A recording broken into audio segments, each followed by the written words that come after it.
Mr. Dave Travis, how are you today, sir? I'm wonderful. How about you? I'm good. So, as you know, we are working on a kind of an intro series to let folks know more about us and kind of what we do, but more importantly, who we are. And it's called Tributaries, and it's stories based on, you know, where you begin kind of to where you are, measuring success from where you started, not from, you know, where we are today, and how some of those failures can ultimately turn into not only great stories, but they turn into real smart, you know, applications of technology and know-how and all that kind of stuff. So even though I've already spilled the beans on your name, can you tell us your full name and your current role in Composite Research? My full name is David Lee Travis. Okay. I am currently the COO here at Composite Research. Okay. And how long have you been with the company? I've been here close to 12 years. 12 years. It's right at 12 years. Okay. Now, before we get into, you know, how long you've been around here and whatever, I kind of like to always go way back, and let's start kind of at the beginning, like page 14. You know, so where were you born? I was born in Michigan City, Indiana. Okay. Worked there up till I was about 21, 22. Okay. We were at a party one night, and a buddy of mine said, "Hey, you want to move to Florida?" And I said, "Yeah, what the hell? Sounds great. Never been there." And at that time, work up there was nothing was happening. Yeah, you know? definitely I mean, better it was weather, dead. right? Oh yeah. So for Michigan City, that's funny because you know, we've had a million conversations, and that's the first time that I have heard you actually say Michigan City. But we do, and even with Jeff, you know, you guys are all kind of from the same area. My grandparents being from Detroit. What year do you think that was when you finally left that area to head to Florida? What year was it? About 83. 83. So how old were you then? Like right at 21 or 2. 20, I think you said that. So 21. Yeah. So now back up maybe 10 years from that, or maybe even further, 15 years from that. A 5 and 7 year old Dave Travis running around in Indiana. What was going on in life back then? What was life like? Life was pretty simple, honestly. It was, you know, kids played outside, rode our bikes, played in the snow. I was heavy into motorcycles, dirt bikes, and stuff like that. Even at that young age? Even at that young age, yeah. I started with mini bikes. And, any helmets? Oh, yeah, always. Always wear helmets. You only have to fall once without one, and you realize that hurts. So we won't even talk about me with motorcycles. That's a story for another time. But okay, so did you ever do like any team racing or any of that kind of stuff with that? Yeah, I actually did. I did race motocross. I raced it for 5 years. Okay. I was a Division B rider. Okay. Wasn't quite A class, but... Now, how old were you then, you think? Oh, I was probably started racing when I was about 13 or 14. Okay, cool. And so from the early years, you know, there's snow and the weather is only limits you to what you can do for a few months versus down, you know, in this area where you get 10 months of warm weather. So summers there, what were the summers like as a kid in Indiana? Summers were great. We, you know, we did the seasonal things, you know, baseball in the summer, football in the fall. We were fortunate enough growing up, we had a swimming pool, so the neighborhood was over to our place. We had a lot of kids in our neighborhood. Okay. So, you know, we just did a lot of kid stuff, you know. So what was the family size? Like, you got brothers and sisters? Yeah, I've actually got that lived with us. I had 2 brothers that lived with me. I had a stepbrother that lived with us part-time. Okay. And then I had 2 stepsisters that lived with my father and their mother. So I messed the count up in my mind. So like total house count, like on a 7 Sunday dinner, 7 folks. Okay, got it. Yeah. Got it. That's awesome. So it's definitely a far cry from what's going on today. You know, where families' sizes definitely get smaller. So you said stepsister. So your original mother and father separated, or divorced at some point, and so. Were you still, you know, did you still have a relationship with dad and a stepdad? How did that go? How was that? Yeah, it went real well. I mean, when it first happened, it was very disheartening, didn't really understand. But luckily I was I want to say I was about 10. And, my dad explained, we had actually went over to my aunt's house, and on the way home, he had a discussion with me in the car and was explaining what was going on. And I mean, it was okay. They weren't, it wasn't like a lot of tension. And the reason why I ask is, I've heard you over the years speak real fondly of your stepdad. So, yeah, from what I understand, you have kind of an exceptional and an exception relationship in terms of what most folks kind of go through with a step parent. So, you guys hit it off, and you guys are, and he's still living today? Oh, yeah. Okay. Yeah, he's still alive. It was great. I mean, he was like 10 years younger than my mom. Okay. So, not that we were super close in age, but we were, closer. Right. And we just had a lot in common. He liked motorcycles. I liked motorcycles. He liked cars. He was actually in the tool business. Right. We had a distribution company and did that. And we just hit it off. I mean, we were just, I couldn't ask for a better stepfather. Yeah, he was similar just interest. A great, Yeah, absolutely. Great person. Many times he probably should have whipped my tail, but didn't. Just kind of stood back and. So with the, just thinking about that now in terms of those families that are kind of established, and it's not uncommon now to hear someone who's got 2 or 3 different stepsisters and from different marriages, that kind of thing. So he clearly sounds like a good example in your life. And that's kind of how you got into, mechanics and, speed and racing and started, actually turning tools and that kind of thing. So, what do you remember the first big project you guys did together? What was that? Oh, probably putting together the first motorcycle he had gotten me. Being in the tool business, he had a lot of connections with dealerships and stuff. And he shows up one day with 2 brand new motorcycles in the box. Oh yeah, Frankenstein. Here we go. Yeah. They weren't even put together yet. So that was probably one of our first really big projects. We actually assembled them all, and we used to go riding every weekend.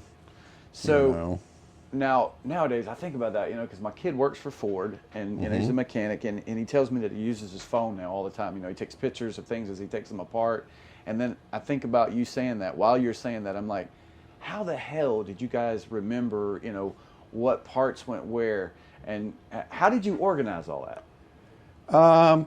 A lot of it's just being around it. I can tell you in my younger years, there's many times I took the mini bike apart and, there were 6, 8 parts going, where do all these go? Okay, got it. Yeah, sure. So you kind of live and learn. But it's just, and if I remember correctly, I think they had a basic like picture card thing that says do this, do that. Yeah. And the rest was pretty much self-explanatory because I'd been working on them for a while, so I knew how things should go.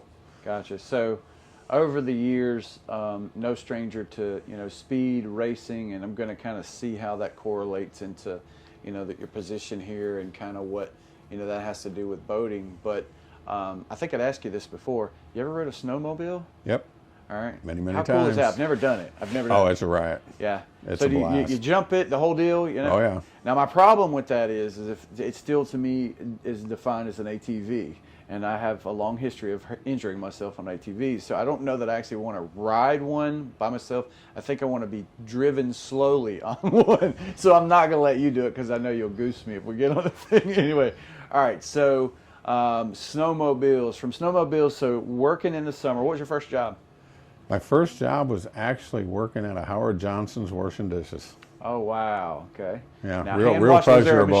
Was there a machine? There was a machine. Okay. You had to do some stuff by hand, but there was a big machine that we loaded up and a big conveyor. Right. And you put the dirty dishes in and the clean ones came out. And okay. And how old were you then, you think? I was 15, actually. 15. Hojo. Hojo. Do those even exist anymore? I don't know of any. I don't know if they do, and if there's not many if they do. But that was a pretty nice popular place. As I recur, like in the early '80s, late '70s. I remember that being everywhere. So backing up just a little bit, siblings. You said you had a brother, and it was just it's you and your brother. 2 brothers. 2 brothers, and of course you had the blended family there. So with all of the 7 of you guys sitting at the table, And I really I struggle with this because I was talking to Jeff about this, and he had lived in Detroit in an era that my parents and my grandparents often talked about soda fountains and about this Americana existence. What was the biggest controversial topic that you guys were having a conversation about at the dinner table back then? It depends. There was a couple times, we got into the whole race thing. Okay, got it. Because actually, when I was a kid, when I was still 6 or 7 years old, we actually still had a restaurant that had a sign, wow. whites on one side, colors on the other, Wow. separate drinking fountains. And I never understood it because when I went to school, the kids were, it was a kid. Yeah. It was just another kid to play baseball with or football or, and it was a problem. And we did go through a period. We had some rioting at one time. Okay. And that's in your area? That was in my town. Right. They were actually busing people out of Chicago, Gary. National Guard, the whole 9 yards. It was gnarly. Now, how far were you from Gary and from Chicago?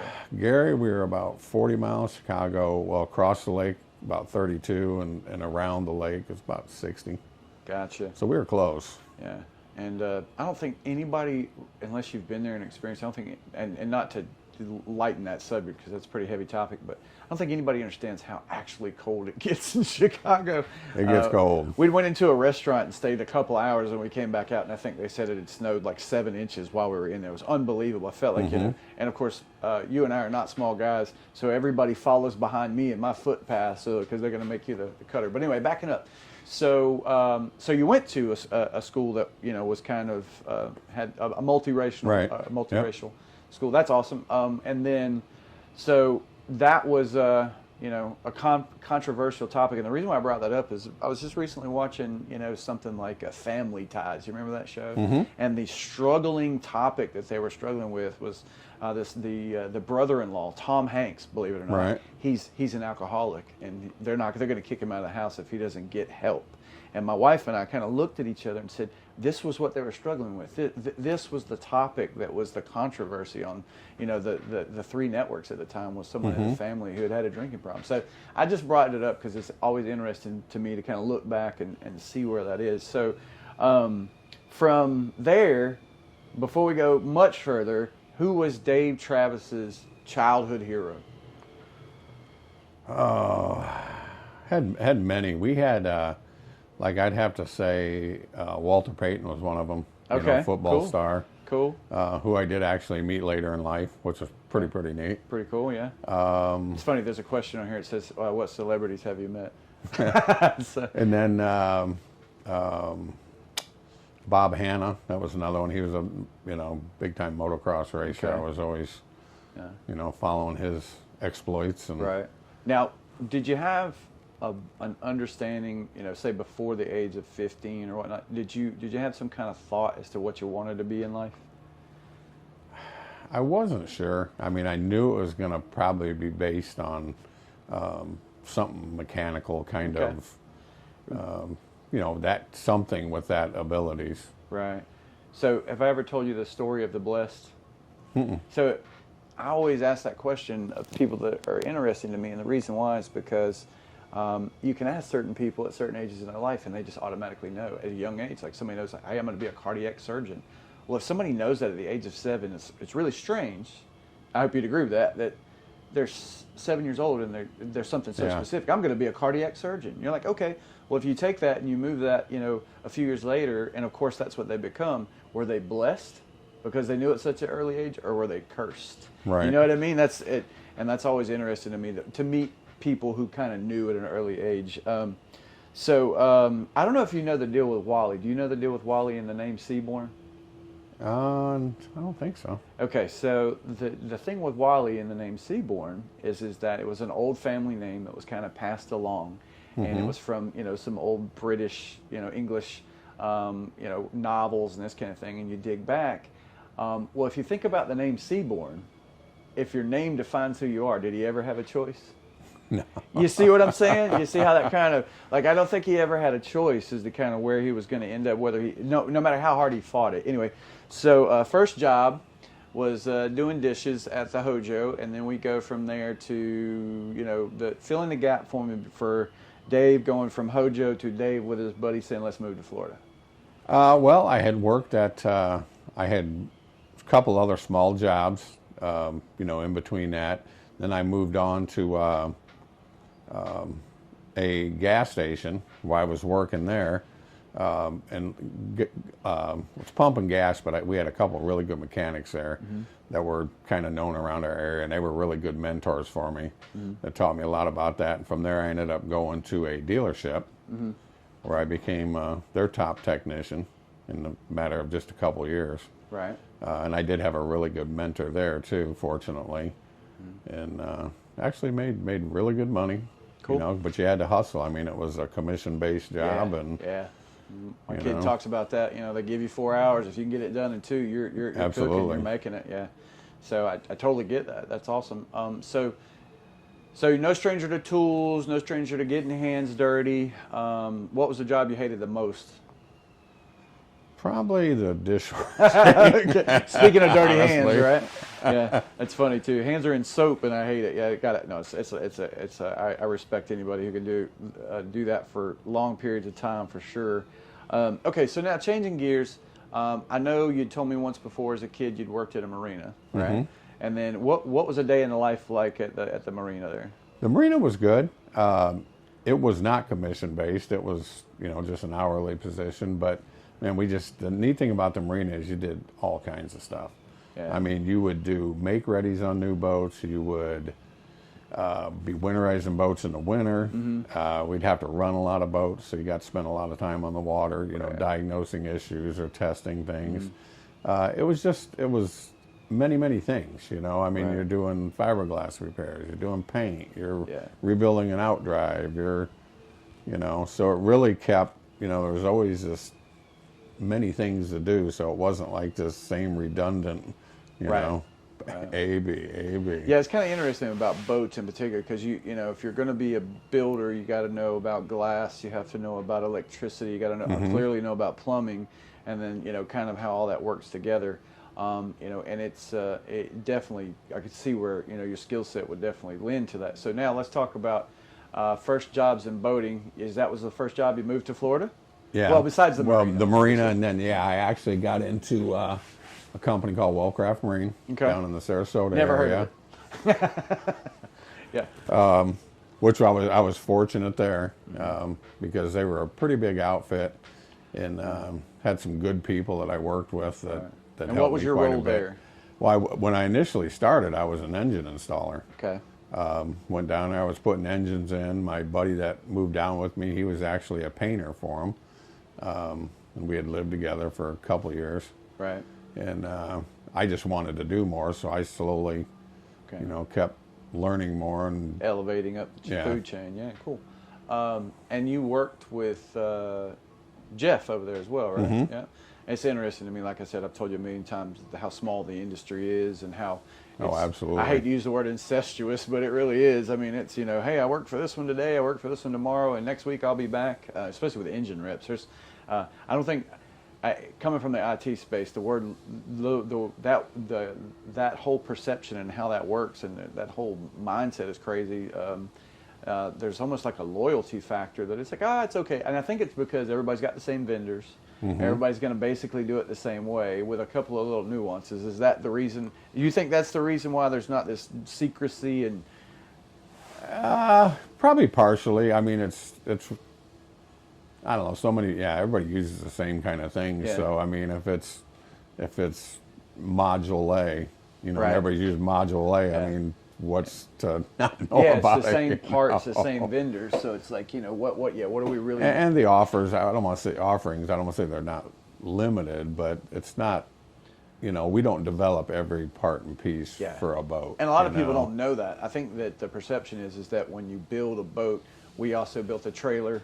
We built the screens that go into it, you know, and I equate that to, it's kind of like your foot hurts, but you go and see the eye doctor. It just, you know, and people have a hard time always encapsulating when something they purchase complete. They don't understand that there's, you know, different pieces and parts. And I understand that from a brand perspective. They purchased it from you, you know, so we should service the whole thing, right? or our dealers should service the whole thing. So getting a little bit off track there, but so kids, how many kids you guys got? We've got 3. Okay. And your wife's name is Karen, and she's Karen. awesome, and I'm letting everybody know that. She's more awesome than you. Okay. And we got it on film. So you got 3 kids. 3 kids. Boys, girls? I got 2 girls, 1 boy. Okay. Got, let's see, we got 3. I've got 3 grand boys and 1 grand girl. Okay. So. Okay. Yep. And now, any of those guys, did they grow up in boats and grow up around the water? My son did. My son, with all my years at Wellcraft and a later position I had at Wellcraft, we spent a lot of time on the water, and a lot of times I'd take him with on Saturdays, and right. Any events we had, he always went with me. And so them not being strangers to the water, being strangers to the boat. So if you had to pick if you had to pick one of our models, aside the one that you already have, because I know you have one, or you've taken many home. If you were going to give one to one of your kids, let me rephrase that. If your kids were going to buy one, I'm kidding. If you're going to give one to one of your kids today, which one do you think it would be? How does that fit and why? Probably it would either be the FX series or the LX series. Okay. One, it's a little bit bigger boat, so you got a little more security. Right. If it was my son, flats boat, he'd be fine. He grew up on one. Right. So, but my daughters, they didn't. It was hard to get them Now, out in the are you water. still fishing? Yeah. Okay. Good. Yeah. Awesome. Yep. So, kind of putting a bow on it for now, but we'll definitely come back and chat again. So what was if talking about boats and talking about memories, what's your favorite boating memory? There's been many. Honestly, probably my famous or most memorable was the first time I took my wife out in a boat, and we went out. It was a later afternoon test, and the sun was setting, and we had only been out a couple times previous, and it was just a really nice setting. And Dave's a romantic. You can't do that. But it was just a really nice time, and we got to know each other quite a bit more, and that's awesome. It was neat. So, mood and setting, right? Yeah, mood and setting. Sounds great. All right, well, we're going to wrap here, Dave, but we'll definitely get back with you at some point. I appreciate, chatting, and again, we're going to probably do a few versions of this over time, and let's go walk around and look at some boats. Sure.